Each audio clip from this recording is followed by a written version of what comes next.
Mutual funds లో investment లాభాలు ఇస్తాయని కొందరు, రిస్క్ ఎక్కువ, నష్టపోతున్నామని కొందరు అంటుంటారు. ఫస్ట్ టైం ఇండియాలో మ్యూచువల్ ఫండ్స్ 50 లక్షల కోట్ల రూపాయల మార్క్ ని దాటింది. ఇంత సంపద ఉన్న చోట లాభాలు పడిన వారే కాకుండా నష్టపోయిన వారు కూడా ఉంటారా? అసలు మ్యూచువల్ ఫండ్స్ ఎవరి కోసం, వాటిలో ఉండే లోటుపోట్లను తెలుసుకోవడానికి లెట్స్ ఆస్క్ రావు గారు. Good morning sir. Morning. So మన ఇండియాలో 1963లో మ్యూచువల్ ఫండ్ స్టార్ట్ అయింది. బట్ 50 లక్షల కోట్ల రూపాయలకి రీచ్ అవ్వడానికి ఇన్ని సంవత్సరాలు ఎందుకు పట్టింది? అసలు ఎవరు కారణం? సో ఏదైనా సరే స్టార్టింగ్ నుంచి ఇప్పటి వరకు చూసుకునేటప్పుడు ఉన్న గ్రోత్ పారామీటర్స్ ఏవైతే ఉన్నాయో, అంటే 1963 నుంచి ఇప్పటి వరకు 50 లక్షల కోట్ల గురించి మనం చెప్పుకుంటాం. అది చాలా స్లోగానే జరిగిందని చెప్పేసి చెప్పుకోవచ్చు. One of the major parameter కింద చెప్పుకోవాల్సి వచ్చినప్పుడు మొదటి 10 లక్షల కోట్లకి రీచ్ అవ్వడానికి దాదాపు 50 సంవత్సరాలు పట్టిందని చెప్పేసి చెప్పుకోవచ్చు. కానీ రీసెంట్ 10 లక్షల కోట్లకి రీచ్ అవ్వడానికి మటుకు జస్ట్ 1 year పట్టింది. అంటే లాస్ట్ 40 లక్షల కోట్ల నుంచి 50 లక్షల కోట్ల మార్క్ రావడానికి జస్ట్ 1 year పట్టింది అని చెప్పేసి అని చెప్పుకోవచ్చు. అండ్ ఇంకొకటి, ఈ గత 10 ఏళ్లలో చూసుకుంటే అనూహ్యమైనటువంటి గ్రోత్ వచ్చిందని చెప్పేసి చెప్పుకోవచ్చు. దానికి మేజర్గా మనం చెప్పుకోవాల్సినటువంటి పారామీటర్స్ ఏవైనా ఉన్నాయి అని అడిగితే కనుక, స్ట్రక్చరల్గా వడ్డీ రేట్లు అనేటువంటివి ప్రపంచం మొత్తంలోనే తగ్గుతున్నాయి. అండ్ మందు కూడా వడ్డీ రేట్లు అనేటువంటి తగ్గుతూ వచ్చాయి.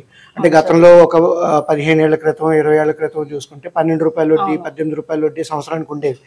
అక్కడ నుంచి మనం ఇప్పుడు ఏంటంటే 6 to 7% అనేటువంటికి వస్తున్నాం. మనం రాబోయే రోజుల్లో అది ఇంకా 3 to 4% వచ్చేటువంటి అవకాశాలు కూడా ఉన్నాయి. అంటే ఓరే నెక్స్ట్ 2 decades కోసం చూసుకునేటప్పుడు.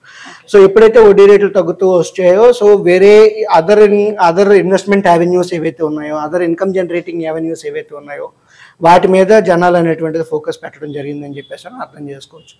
దాంతోపాటు ఇక్కడ ఉన్నటువంటి మేజర్ పాయింట్ కింద మనం మాట్లాడుకోవాల్సి వచ్చినప్పుడు, mutual fund SIPs as an investment కింద, అంటే పాత రోజుల్లో చిన్న మొత్తాల పొదుపులు అంటే కనుక కేవలం post office schemes, recurring deposits మాత్రమే, లేదంటే మన ఓళ్ళలో చిట్స్ మాత్రమే ఉండేవి.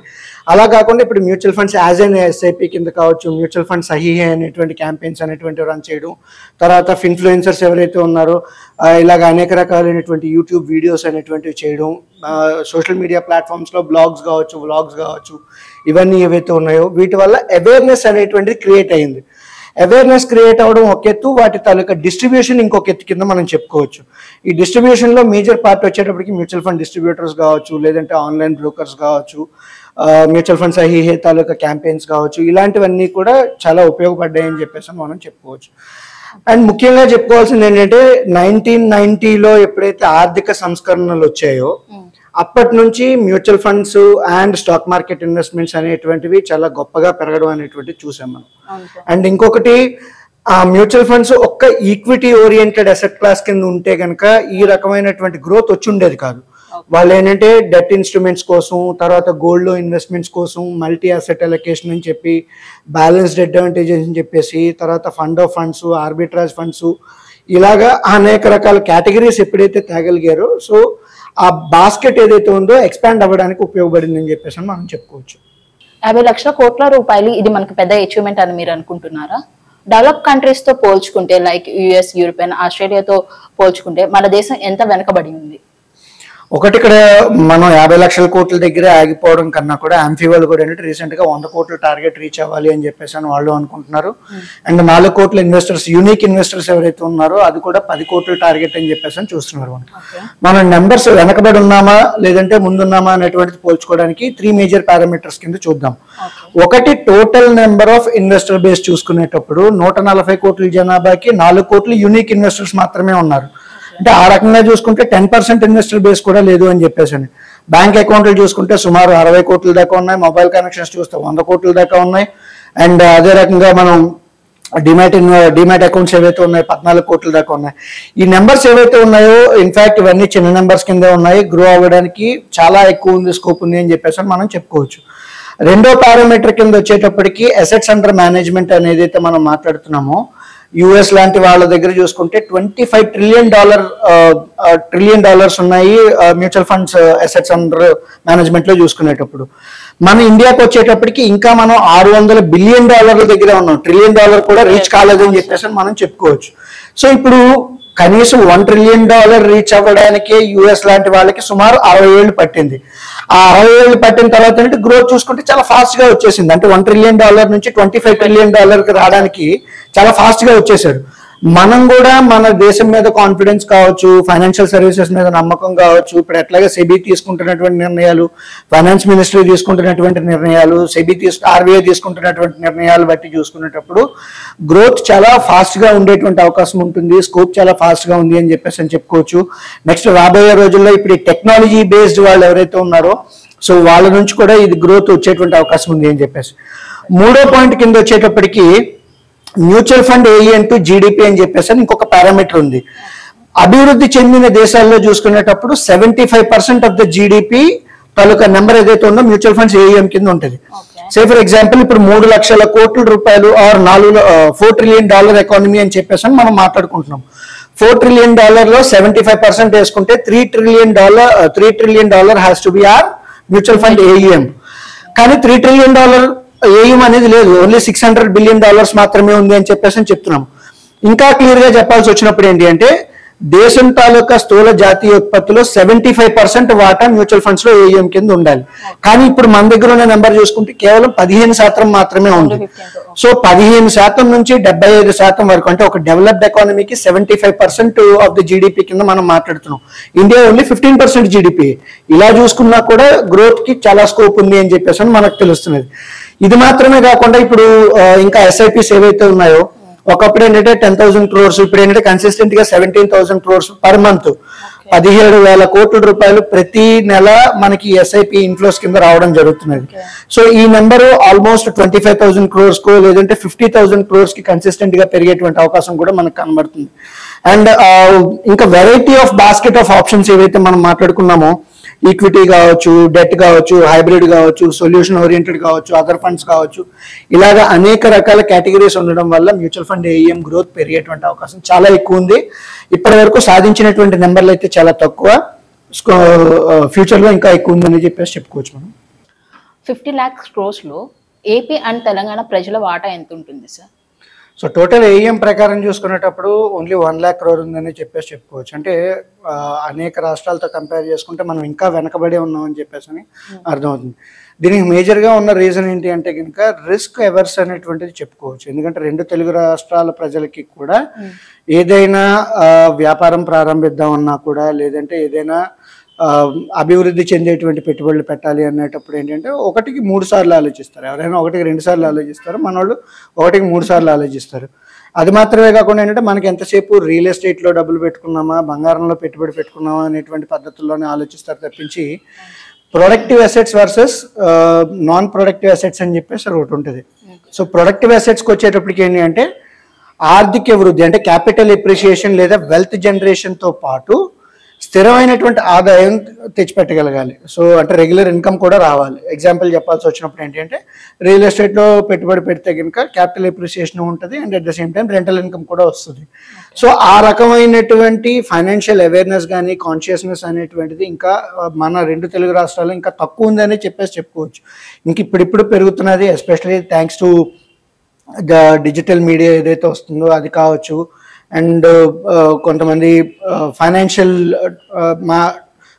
సర్వీసెస్లో ఉన్నటువంటి డిస్ట్రిబ్యూటర్స్ ఎవరైతే ఉన్నారో వాళ్ళు కావచ్చు, ఇన్వెస్ట్మెంట్ అడ్వైజర్స్ కావచ్చు, రీసెర్చ్ అనలిస్టులు కావచ్చు, ఇలాంటి వాళ్ళ వల్ల కొంతవరకు అవగాహన అనేటువంటిది ఇంక ఇప్పుడు పెరుగుతున్నది.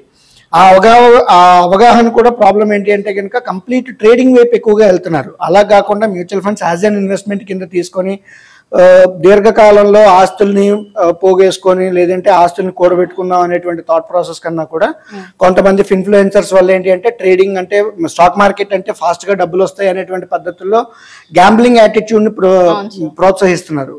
That's not a good idea అని చెప్పేసి చెప్పుకోవచ్చు.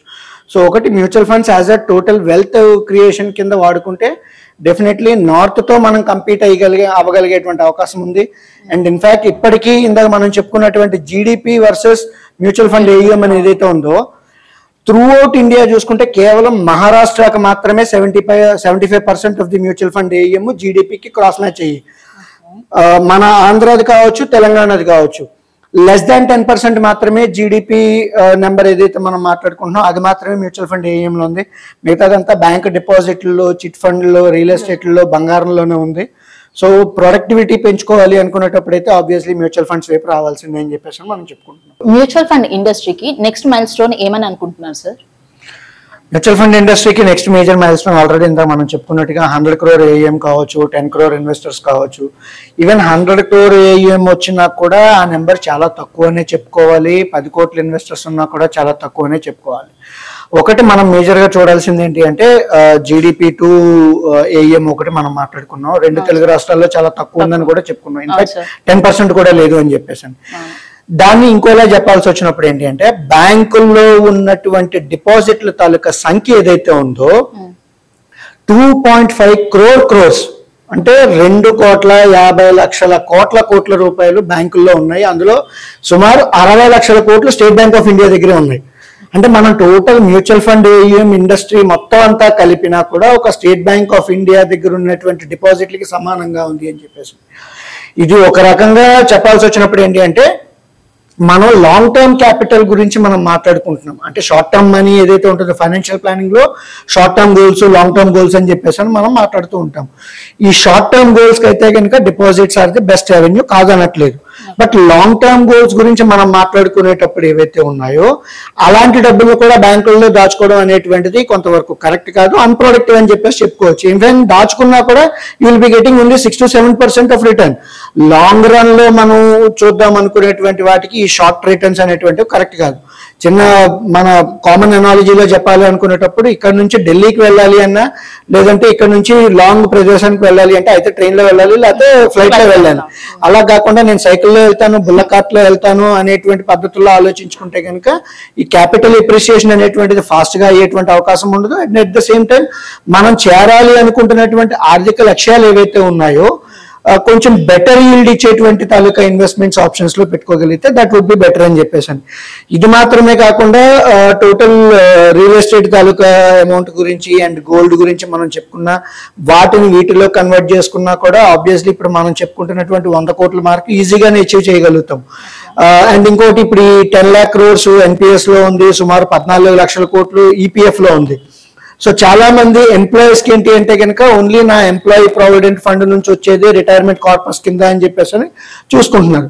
అలా కాకుండా మ్యూచువల్ ఫండ్స్ లో కూడా కొన్ని రిటైర్మెంట్ అవెన్యూ కోసం మనం పార్క్ చేసుకోవడం, ELSS స్కీమ్స్ లాంటివి కావచ్చు, long term oriented mutual funds ఏవైతే ఉంటాయో వాటిల్లో ఇన్వెస్ట్ చేసుకున్నా కూడా you will be able to get decent retirement corpus అని చెప్పేసి. ఇప్పుడు EPF లో ట్యాక్స్ బెనిఫిట్ అనేది ఉంది కాదనట్లేదు, still you will be getting 8% or 9% అనేటువంటిది వస్తుంది. బట్ దీర్ఘకాలంలో వడ్డీ రేట్లు తగ్గుతాయి అనుకునేటప్పుడు రాబోయే 10 ఏళ్లలో 8% కాస్త 5%కో 6%కో వచ్చే అవకాశం ఉంటుంది. అలాంటప్పుడు కూడా మనకి మంచి రిటర్న్స్ రావాలి అనుకునేటప్పుడు obviously we need to move towards some sort of risky assets అని చెప్పేసి చెప్పుకుంటున్నాం. దానికి ఈ నెంబర్స్ అచీవ్ చేయడానికి ఇంకోలా చెప్పాలి అనుకునేటప్పుడు కాన్స్టెంట్ గా SIP నెంబర్స్ ఏవైతే మనం 17,000 కోట్లు అని చెప్పేసి అనుకున్నామో అది 25,000 కోట్ల వరకు లేదంటే 50,000 కోట్ల వరకు వెళ్లాల్సినటువంటి అవసరం ఉంటుంది. సెబీ వాళ్ళు కూడా 250 రూపాయలతో కూడా సిస్టమేటిక్ ఇన్వెస్ట్మెంట్ ప్లాన్ ని స్టార్ట్ చేసుకోవచ్చు అని చెప్పేసి చెప్పారు. కాబట్టి అది 250 రూపాయలు కాదు, ఇన్ఫాక్ట్ 100 రూపాయలతో కూడా స్టార్ట్ చేసుకోగలిగేటువంటి అవకాశం ఇవ్వగలిగితే, ఇప్పుడు పోస్ట్ ఆఫీస్ లో ఉంటే నేను 100 రూపాయలు కూడా డిపాజిట్ చేసుకోగలుగుతాను. ఒక బ్యాంక్ లో RD స్టార్ట్ చేయాలంటే 100 రూపాయలతో కూడా స్టార్ట్ చేసుకోగలుగుతాను. అదే రకంగా ఈవెన్ 100 రూపీస్తోనో 250 రూపీస్తోనో మినిమం SIP టికెట్ సైజ్ అనేటువంటిది పెట్టగలిగితే బాగానే ఉంటుంది అని చెప్పేసి. అండ్ ఇప్పుడు ఈ గ్రోయింగ్ మిడిల్ క్లాస్ అని చెప్పేసి నిన్న మనం మాట్లాడుకున్నాం నిన్నటి షోలో చూసుకుంటే, ఈ గ్రోయింగ్ మిడిల్ క్లాస్ ఫ్యామిలీస్ వాళ్ళందరూ కూడా ఒక మ్యూచువల్ ఫండ్స్ లో ఇన్వెస్ట్మెంట్స్ అనేటువంటిది అట్లీస్ట్ ఒక 20% 30% of their savings mutual funds లో ఉంటే కనుక దట్ వుడ్ అంటే ఇప్పుడు మనం అనుకుంటున్న నెంబర్లు ఈజీగా అచీవ్ చేయగలుగుతాము. నెక్స్ట్ ఈ ఇన్వెస్టర్ అవేర్నెస్ ప్రోగ్రామ్స్ అనేటువంటివి పర్సనలైజ్డ్ లెవెల్లో ఉండగలిగితే కనుక దట్ వుడ్ బి గ్రేట్. దానికోసం మనం మనీ అను షో అనేటువంటిది కూడా స్టార్ట్ చేసాము. సో ఇండివిజువల్ కి ఫైనాన్షియల్ ప్లానింగ్ ఎలా ఉండాలి, దాంట్లో మ్యూచువల్ ఫండ్స్, తర్వాత చిట్ ఫండ్స్ కావచ్చు, రియల్ ఎస్టేట్ కావచ్చు, గోల్డ్ కావచ్చు, వాటిని ఎలా వాడుకుంటే వాళ్ళ ఆర్థిక లక్ష్యాలను చేరగలుగుతారు అనేటువంటిది ఒకటి మనం చూసుకుంటున్నాము. నెక్స్ట్ వచ్చేటప్పటికి ఏంటంటే ట్యాక్స్ బెనిఫిట్స్ అనేటువంటివి ఇవ్వగలగాలి. పాత రోజుల్లో ఏంటంటే Rajiv Gandhi equity saving scheme అని చెప్పేసి అని ఒక స్పెసిఫిక్ సెక్షన్ ఉండేది, EPC 80Dతో పాటు సెపరేట్ గా ఒక సెక్షన్ కూడా ఉండేది. ఆ రకంగా కూడా మళ్ళీ ఏమైనా ప్రోత్సాహకాలు ఇవ్వగలిగితే కనుక అది కూడా బాగానే ఉంటుంది. అండ్ ఇది మాత్రమే కాకుండా ట్యాక్స్ ఆర్బిట్రాజ్ ఏదైతే ఉంటుందో ఆ ట్యాక్స్ ఆర్బిట్రాజ్ ని కూడా మళ్ళీ ఒక రకంగా ప్రోత్సహించగలిగితే that would be great. But problem ఎక్కడ వస్తుంది అంటే కనుక ట్యాక్స్ లో కూడా న్యూ రెజీమ్ ఓల్డ్ రెజీమ్ అని చెప్పేసి పాలనా సెక్షన్లు అనేవి తీసేస్తున్నారు. ఏటీసీలో కాదు, ఏటీడీ కాదు, నువ్వు ఎంత సంపాదించుకుంటావు దాంట్లో అమౌంట్ అనేటువంటిది ట్యాక్స్ పే చేసే అనేటువంటి పద్ధతుల్లో వెళ్తున్నప్పుడు ఈ టైప్ ఆఫ్ ట్యాక్స్ సాప్స్ అనేటువంటి గవర్నమెంట్ ఇస్తుందో లేదా అనేటువంటిది మనం ఇప్పుడప్పుడే చెప్పలేమని చెప్పేసి చూస్తున్నాం. ఒకవేళ ఈ టైప్ ఆఫ్ ఇవన్నీ మనం చర్చించుకున్న వాటిలో కనీసం కొంత ఇంప్లిమెంట్ అయినా కూడా మ్యూచువల్ ఫండ్ ఇండస్ట్రీ అనేటువంటిది 100 కోట్లు కాదు, ఇన్ఫాక్ట్ అది కరెక్ట్ గా చెప్పాలి అంటే కనుక 200 కోట్లు 250 కోట్లు ఉండాల్సినటువంటి అవసరం ఉంది. 142 కోట్ల జనాభాలో ఇంత తక్కువ మంది ఎందుకు ఇన్వెస్ట్మెంట్ చేస్తున్నారు, మిగిలిన వాళ్ళు ఎందుకు ఇన్వెస్ట్మెంట్ చేయడానికి ప్రిఫరెన్స్ ఇవ్వడం లేదు సార్? ఒకటి, దీన్ని నేను 2 పారామీటర్స్ కింద డివైడ్ చేస్తాను. ల్యాక్ ఆఫ్ ట్రస్ట్ అని ఒకటి, రెండోది వచ్చేటప్పటికైతే కనుక ఇండస్ట్రీ పెనిట్రేషన్ అనేటువంటిది. ల్యాక్ ఆఫ్ ట్రస్ట్ గురించి వచ్చేటప్పటికి ఒకటి, స్టాక్ మార్కెట్ అంటేనే డబ్బులు పోతాయి అనేటువంటి పద్ధతుల్లో చాలా మంది చెప్పడం ఒకటి. రెండోది, మ్యూచువల్ ఫండ్స్ అంటేనే స్టాక్ మార్కెట్ అన్నట్టుగా, అంటే స్టాక్ మార్కెట్ కి బై ప్రోడక్ట్ గా మ్యూచువల్ ఫండ్స్ ని చూస్తున్నారు అనేటువంటి పద్ధతుల్లో చూస్తున్నారు. ఇక్కడ ఈ ట్రస్ట్ ఫ్యాక్టర్ అనేటువంటిది గత కొన్ని ఏళ్లలో మార్కెట్ తాలూకా కరెక్షన్స్ కావచ్చు, లేదంటే కొన్ని స్కామ్స్ ఏవైతే జరిగాయో వాటి వల్ల కావచ్చు. ఇప్పుడు స్కామ్స్ అన్ని చోట్ల జరుగుతాయి. ఈవెన్ మనం కొనుక్కుంటున్నటువంటి బంగారంలో కూడా నాణ్యత తక్కువ ఉండొచ్చు, లేదంటే మనం కొనుక్కుంటున్నటువంటి రియల్ ఎస్టేట్ వెంచర్ లో కూడా కొన్ని ఫ్రాడ్స్ అనేటువంటివి ఉండొచ్చు. సో ఈ స్కామ్స్ అనేటువంటివి అన్ని చోట్ల ఉన్నాయి. అలా అని చెప్పేసి ఇండస్ట్రీ అనేటువంటిది ఆగిపోవట్లేదు.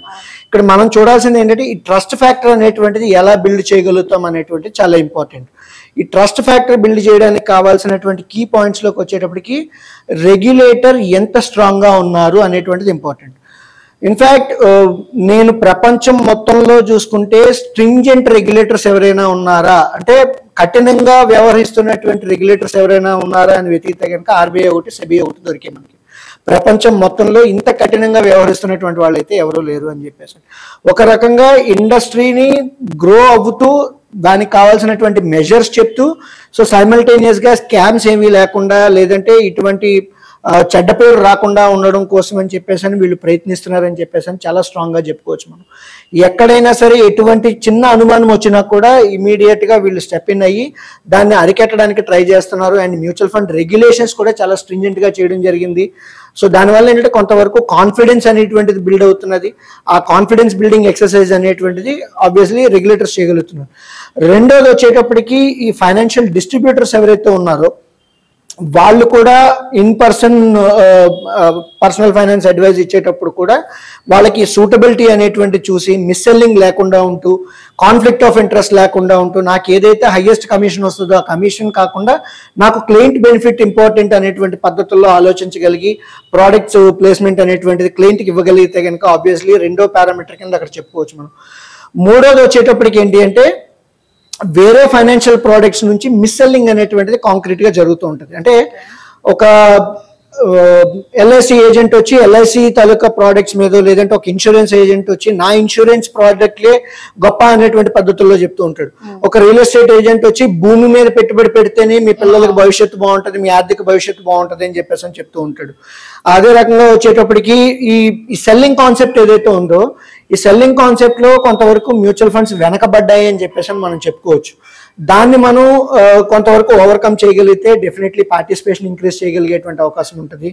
అండ్ రెండవది స్టాక్ మార్కెట్ అంటేనే మ్యూచువల్ ఫండ్స్ అంటే అనేటువంటి స్టాక్ మార్కెట్ అనేటువంటి పద్ధతుల్లో దాన్ని డైసెక్ట్ చేసి కాన్ఫిడెన్స్ బిల్డింగ్ అనేటువంటిది ఇంకా బాగా జరిగితే ఆబ్వియస్లీ పెనిట్రేషన్ బాగా ఉంటుందని చెప్పేసి మనం చెప్పుకోవచ్చు. ఇక్కడ నేను ఎవరిని తప్పు పట్టట్లేదు, బట్ అందరూ చేస్తున్నటువంటి కృషి ఏదైతే ఉందో ఇంకా బాగా కృషి చేయగలిగితే డెఫినెట్లీ ఈ ఇండస్ట్రీ ఇంకా పెరిగేటువంటి అవకాశం ఉంది. అండ్ దేశం అభివృద్ధి చెందుతున్నప్పుడు ఆబ్వియస్లీ అన్ని రకాల ఇండస్ట్రీస్ గ్రో అవుతూ ఉంటాయి. సో దాన్నే సంపద సృష్టి అని చెప్పేసి అంటూ ఉంటాం. ఆ ఆర్థిక అభివృద్ధి చెందుతున్నప్పుడు అందరికీ ఫలాలు అందుతాయని చెప్పేసి మనం చెప్పుకోవచ్చు. ఇన్ఫాక్ట్ ఈ రోజుల్లో ఒక మ్యూచువల్ ఫండ్ డిస్ట్రిబ్యూటర్ ఉన్నారు అంటే కనుక నా దగ్గర 100 కోట్ల ఏఈఎం ఉంది అని చెప్పేసి కొంతమంది గర్వంగా చెప్పుకుంటారు. ఈ 100 కోట్ల ఏఈఎం అనేటువంటిది కాదు, ఇన్ఫాక్ట్ మనం 1,00,000 కోట్ల ఏఈఎంకి వెళ్ళాలి, లేదంటే 50 కోట్ల ఏఈఎం నుంచి మనం 100 లక్షల కోట్లకి వెళ్ళాలి, లేదంటే 50 lakh crores నుంచి 100 lakh crores కి మారాలి, లేదంటే 200 lakh crores కి వెళ్ళాలి అనేటప్పుడు ఈ 100 కోట్ల ఏఈఎం లేదంటే 250 crore ఏఈఎం అనేది చిన్న నెంబర్స్. సో వాళ్ళు కూడా ఇంకా బాగా కష్టపడాల్సినటువంటి అవసరం ఉంది అని చెప్పేసి మనం చెప్పుకుంటున్నాం. అండ్ క్లయింట్ పరంగా వచ్చేటప్పటికి, అంటే మనం ఇండస్ట్రీ పరంగా మాట్లాడుకున్నాం, రెండో పాయింట్ క్లయింట్ పరంగా వచ్చేటప్పటికి సో క్లయింట్ కూడా ఏంటి అంటే ఓకే మ్యూచువల్ ఫండ్స్ లో వస్తున్నటువంటి కన్సిస్టెన్సీ కావచ్చు, రిటర్న్స్ ఏవైతే ఉన్నాయో వీటిని వాళ్ళు ఫాలో అవ్వగలగాలి. ఇప్పుడు మనం రియల్ ఎస్టేట్ లో పెట్టుబడి పెడితే ఒక 10 సంవత్సరాల పాటు మనం అందులో ఉంటాం. బంగారం ఇవాళ కొనుక్కుంటున్నాం అంటే ఒక 5 ఏళ్ళు లేదంటే ఒక 10 ఏళ్ళ పాటు ఉంటాం. బట్ అదేం దరిద్రమో మనకు తెలియదు, కానీ మ్యూచువల్ ఫండ్స్ లో ఇన్వెస్ట్ చేయగానే 2 ఏళ్ళకి సంవత్సరానికి చూసుకుంటూ ఉంటారు. మ్యూచువల్ ఫండ్స్ అంటే ఇన్వెస్ట్మెంట్ కింద చూడాలి, ట్రేడింగ్ కింద చూడాల్సినటువంటి వస్తువు కాదు. మనం పిఎఫ్ బ్యాలెన్సెస్ ఉన్నాయంటే మనం జాబ్ లో ఒక 3 years 5 years పని చేస్తున్నాము అంటే మన పిఎఫ్ బ్యాలెన్స్ అంతవరకు ఉంచుకుంటాం. రియల్ ఎస్టేట్ దశాబ్దాల పాటు ఉంచుకుంటాం, గోల్డ్ ఇయర్స్ పాటు ఉంచుకుంటాం. మరి మ్యూచువల్ ఫండ్స్ ఎందుకు అంతలాగా హోల్డ్ చేయట్లేదు అనేటువంటిది ఒక పాయింట్ కింద. రెండోది నేను క్లియర్ కట్ గా అనలైజ్ చేసేటప్పుడు ఏంటంటే mutual fund investments are subject to market risk అని చెప్పి ఒక పెద్ద భూతం లాగా, ఒక దెయ్యం లాగా సెబీ వాళ్ళు కంపల్సరీ డిస్క్లైమర్ అని చెప్పేసి అని ఇవ్వడం జరుగుతూ ఉంటుంది. ఇప్పుడు ఒక డాక్టర్ దగ్గరికి వెళ్ళేటప్పుడు నేను ఆపరేషన్ చేస్తాను, నీ ఆపరేషన్ చేసేటప్పుడు నీకు నొప్పి వస్తుంది, లేదంటే ఆ నొప్పి వచ్చేటప్పుడు నీకు కొన్ని మాత్రలు వస్తాయి, దానివల్ల మొత్తం వస్తుంది అని చెప్పి డాక్టర్ ఏం డిస్క్లైమర్ ఇవ్వడు. ఆ డాక్టర్ డిస్క్లైమర్ ఇస్తే నిజంగా ఆపరేషన్ ఎవరు చేయించుకోరు.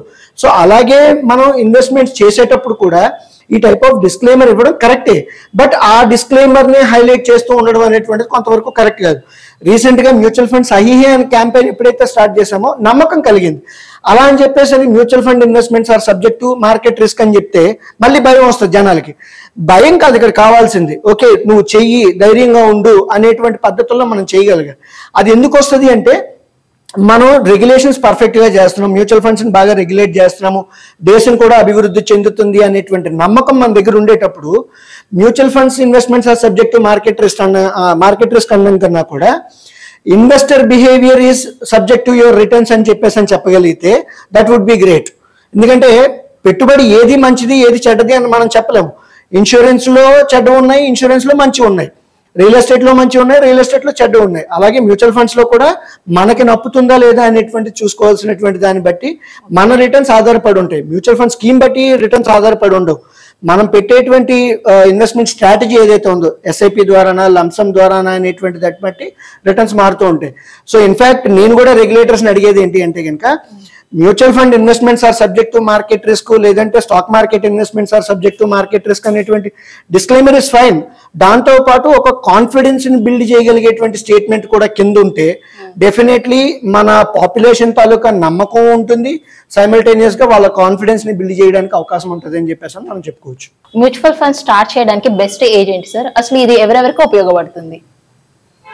మ్యూచువల్ ఫండ్ స్టార్ట్ చేయడానికి ఇన్ఫాక్ట్ పుట్టినటువంటి పిల్లాడి పేరును కూడా మనం స్టార్ట్ చేసుకునేటువంటి అవకాశం ఉంది. అంటే మైనర్ పేర్లు కూడా ఇన్వెస్ట్ చేసుకునేవచ్చు అని చెప్పేసి అనేది. అండ్ రెండో పాయింట్ కింద మనం చెప్పుకోవాల్సి వచ్చినప్పుడు ఏంటంటే ఈ సుకన్య సమృద్ధి కావచ్చు, ఇవన్నీ కూడా చిన్నపిల్లల పేరుని మనం చేస్తూ ఉంటాం. సో అదే రకంగా మ్యూచువల్ ఫండ్స్ కూడా చిన్నపిల్లల పేరుని కూడా స్టార్ట్ చేసుకుంటాం. ఇక్కడ మేజర్ గా మనం మ్యూచువల్ ఫండ్స్ గురించి మాత్రం డిస్కస్ చేసుకుంటున్నప్పుడు మ్యూచువల్ ఫండ్స్ మాత్రమే ఒక ఫైనాన్షియల్ ప్రోడక్ట్ కాదు, మిగతా ఫైనాన్షియల్ ప్రోడక్ట్స్ అనేక రకాలైనటువంటి కేటగిరీస్ కింద ఉన్నాయి. సో దాంట్లో ఏంటంటే ఇన్సూరెన్స్ కావచ్చు, రియల్ ఎస్టేట్ కావచ్చు, గోల్డ్ కావచ్చు, స్టాక్స్ కావచ్చు, అన్లిస్టెడ్ షేర్స్ కావచ్చు, డెరివేటివ్స్ కావచ్చు, బిజినెసెస్ కావచ్చు, ఇవన్నీ కూడా ఉన్నాయని చెప్పేసి మనం చెప్పుకోవచ్చు. అంటే మనం ఏదైనా ఒక ఫైనాన్షియల్ డెసిషన్ తీసుకునేటప్పుడు ఈ అమౌంట్ నాకు మళ్ళీ ఎప్పుడు కావాలి అనేటువంటి ఫస్ట్ పాయింట్. రెండోది వచ్చేటప్పటికి దీన్ని నేను దేనికోసం ఇన్వెస్ట్ చేస్తున్నాను అనేటువంటిది ఇంపార్టెంట్. ఒక రియల్ ఎస్టేట్ లో ఇన్వెస్ట్ చేసేటప్పుడు దేనికోసం ఇన్వెస్ట్ చేస్తున్నాను అనేటువంటి థాట్ ప్రాసెస్ లేకపోయినా నేను ఒక 10 ఏళ్ల పాటు ఈ ల్యాండ్ ని కొనుక్కొని ఉంచుకుంటాను అనేటువంటి థాట్ ప్రాసెస్ తో మనం ఉంటున్నాం. అదే రకంగా గోల్డ్ కొనుక్కునేటప్పుడు ఏంటంటే ఇది మా పాప కోసం కొంటున్నాను, లేదంటే మా పాప పెళ్లి కోసం కొనుక్కుంటున్నాను అనేటువంటి థాట్ ప్రాసెస్ తో ఉన్నా కూడా దానిని 1 year లోనో 2 years లోనో అమ్మరు. ఒకవేళ మార్చాల్సి వస్తే మారుస్తారేమో కానీ ఉన్న బంగారాన్ని అయితే అమ్మేసి చేయడం అంటూ ఉండదు. సో దాన్ని ఏంటంటే ఒక 10 years పాటు, ఒక 5 years పాటు హోల్డ్ చేస్తూ ఉంటారు. ఆ రకంగా మనం ఇక్కడ లాంగ్ రన్ కోసం చేసుకోవాల్సి వచ్చినప్పుడు కొన్ని రకాల ఫండ్స్ వాటి కోసం కేటగిరీ ఉన్నాయి. మనం షార్ట్ టర్మ్ లో కావాలి అనుకునేటప్పుడు ఓకే బ్యాంక్ డిపాజిట్స్ కన్నా బెటర్ రిటర్న్స్ కావాలి అనుకునేటువంటి పద్ధతుల్లో చూసుకునేటప్పుడు ఆ కేటగిరీ ఆఫ్ స్కీమ్స్ కూడా ఉన్నాయి. మీడియం టర్మ్ లో నాకు రాబోయేటువంటి 2-3 ఏళ్లలో డబ్బులు కావాలి అనుకునేటప్పుడు ఆ టైప్ ఆఫ్ స్కీమ్స్ కూడా ఉన్నాయి. ఇక్కడ మనం చూడాల్సింది ఏంటి అంటే అమౌంట్ దేనికోసం పెడుతున్నాము, ఎంతకాలం ఉంచగలుగుతున్నాం అన్నది. ఇంకా సింపుల్ గా క్లాసిఫై చేయాల్సి వచ్చినప్పుడు క్యాపిటల్ ప్రొటెక్షనా, క్యాపిటల్ ప్రిజర్వేషనా, క్యాపిటల్ ఎప్రిసియేషనా, ఇన్కమ్ జనరేషన్, ఈ 4 కేటగిరీలో ఉన్నాయి ప్రపంచం మొత్తానికి చూసుకునేటప్పటికి. ఈ 4 కేటగిరీలో దేనికోసం నేను డబ్బులు పెట్టగలుగుతున్నాను అనేటువంటి క్లారిటీ ఇన్వెస్టర్కి రావాలి. ఆ క్లారిటీని ఒక ఫైనాన్షియల్ అడ్వైజరో, ఇన్వెస్ట్మెంట్ అడ్వైజరో, లేదంటే మ్యూచువల్ ఫండ్ డిస్ట్రిబ్యూటర్ కూడా ఆ క్లారిటీ అనేటువంటిది ఇవ్వగలగాలి. ఇస్తేనే అది కొంతవరకు ఉపయోగపడుతుందని చెప్పేసి అని. రెండోది, మన ఇండియా మొత్తానికి మనం మ్యూచువల్ ఫండ్స్ లోనే తక్కువ ఉన్నాయి, రియల్ ఎస్టేట్ లో, బంగారంలో ఎక్కువగా, బ్యాంక్ డిపాజిట్లో ఎక్కువగా ఉన్నాయని చెప్పేసి మనం చెప్పుకుంటున్నాం. దాని నుంచి నిజంగా మనం నెక్స్ట్ లెవెల్ ఆఫ్ ఇన్కమ్ కి వెళ్ళాలి, next level of wealth creation కి వెళ్ళాలి, ఆర్థికంగా బలపడాలి అనుకునేటప్పుడు ప్రపంచంలో 3 వస్తువులు ఆర్ 3 అసెట్ క్లాసెస్ ని ఆ వెల్త్ అనేటువంటి క్రియేట్ చేయడం జరిగింది. ఒకటి బిజినెస్ లో యాక్టివ్ బిజినెసెస్ కావచ్చు, ప్యాసివ్ బిజినెసెస్ కావచ్చు, లేదంటే డైరెక్ట్ ఇండైరెక్ట్ ఇన్వెస్టింగ్ ద్వారా కావచ్చు. డైరెక్ట్ ఇన్వెస్టింగ్ అంటే కనుక స్టాక్ మార్కెట్ లో లిస్ట్ అయిన కంపెనీలో పెట్టుబడి పెట్టడం. ఇండైరెక్ట్ ఇన్వెస్టింగ్ అంటే కనుక మ్యూచువల్ ఫండ్స్ ద్వారా ఈ కంపెనీలో పెట్టుబడి పెట్టడం. సో అప్పుడు మీకు వెల్త్ క్రియేషన్ అనేది జరుగుతుంది. రెండో అసెట్ క్లాస్ వచ్చేటప్పటికి రియల్ ఎస్టేట్ లో క్యాపిటల్ ఎప్రిసియేషన్ ఉంది and at the same time rental income కూడా ఉంది. మూడోది వచ్చేటప్పటికి ప్రెషియస్ మెటల్స్, బంగారం కావచ్చు, సిల్వర్ కావచ్చు, ప్లాటినం కావచ్చు, డైమండ్ కావచ్చు, వీటి వల్లే వెల్త్ క్రియేషన్ అనేటువంటిది జరిగింది అని చెప్పేసి అని చెప్పడంలో ఎటువంటి సందేహం అక్కర్లేదు. దీంట్లో ఈవెన్ 100 రూపాయలతోనో, 200 రూపాయలతోనో, 500 రూపాయలతోనో ఒక పెద్ద వ్యాపారంలో నేను ఒక పార్ట్నర్ కింద ఉండాలి, ఒక షేర్ హోల్డర్ కింద ఉండాలి అనుకునేటప్పుడు ఈ ఇండైరెక్ట్ ఇన్వెస్టింగ్ ఏదైతే చెప్పుకుంటున్నామో అది మీకు యూస్ఫుల్ అవుతుంది అని చెప్పేసి. నిజంగా సంపద సృష్టి జరగాలి, వెల్త్ క్రియేషన్ జరగాలి, లాంగ్ రన్ లో నా దగ్గర ఉన్నటువంటి ₹1,00,00,000 కావచ్చు, లేదంటే 50 లక్షలు కావచ్చు, లేదంటే 20 లక్షలు కావచ్చు, లాంగ్ రన్ లో అది 100 కోట్లు అవ్వాలి, లేదంటే 50 కోట్లు అవ్వాలి అనేటువంటి థాట్ ప్రాసెస్ లో ఉండేటప్పుడు ఖచ్చితంగా బిజినెసెస్ లోనే ఇన్వెస్ట్ చేయాలి. అది యాక్టివ్ కావచ్చు, ప్యాసివ్ కావచ్చు, డైరెక్ట్ ఇన్వెస్టింగ్ కావచ్చు, ఇండైరెక్ట్ ఇన్వెస్టింగ్ కావచ్చు. ఇలా చేయగలిగితేనే సంపద సృష్టి అనేటువంటి జరుగుతుంది. మెయిన్ మనం చూడాల్సింది ఏంటంటే ఏ ఫైనాన్షియల్ ప్రోడక్ట్ చెడ్డది కాదు, ఏ ఫైనాన్షియల్ ప్రోడక్ట్ మంచిది కాదు, అది మనకి సెట్ అవుతుందా లేదా అనేటువంటిది తెలుసుకోవాలి. మందుల షాప్కి వెళ్తే అన్ని మందులు మంచివే, ఫైనాన్షియల్ ప్రోడక్ట్స్ అన్ని మంచివే, కానీ ఏది మనకి ఉపయోగపడుతుంది, ఏ సందర్భానికి ఉపయోగపడుతుంది అనేటువంటిది తెలుసుకొని ఆ అసెట్ క్లాసెస్ ని, ఇన్సూరెన్స్ కావచ్చు, రియల్ ఎస్టేట్ కావచ్చు, గోల్డ్ కావచ్చు, ఎన్పిఎస్ కావచ్చు, ఈపీఎఫ్ కావచ్చు, బ్యాంక్ డిపాజిట్స్ కావచ్చు, మ్యూచువల్ ఫండ్స్ కావచ్చు, బిజినెస్ కావచ్చు, దేనికి సెట్ అవుతుంది అనేటువంటిది తెలుసుకొని అవగాహనతో ఇన్వెస్ట్ చేసుకోగలిగితే కనుక డెఫినెట్లీ ప్రతి ఒక్కరు ఆర్థిక లక్ష్యాలను సులువుగా చేరగలిగేటువంటి అవకాశం ఉందని చెప్పేసి చెప్పుకోవచ్చు. Thank you sir, thank you so much for valuable time and wonderful information sir. Mutual ఫండ్లో 50 లక్షల కోట్ల రూపాయలతో ఒక మైల్ స్టోన్ అయితే రీచ్ అయ్యాము. నెక్స్ట్ మైల్ స్టోన్ రీచ్ అవ్వడానికి ఇంకా ఎన్నో జరగాలి, ముందుకి ఎంతో మంది రావాలి. మీరు కూడా ఒక సెబీ రిజిస్టర్డ్ ఇన్వెస్ట్మెంట్ అడ్వైజర్ సలహా తీసుకొని మ్యూచువల్ ఫండ్లో ఇన్వెస్ట్మెంట్ చేస్తారని ఆశిస్తూ శ్రీవల్లి సైనింగ్ ఆఫ్.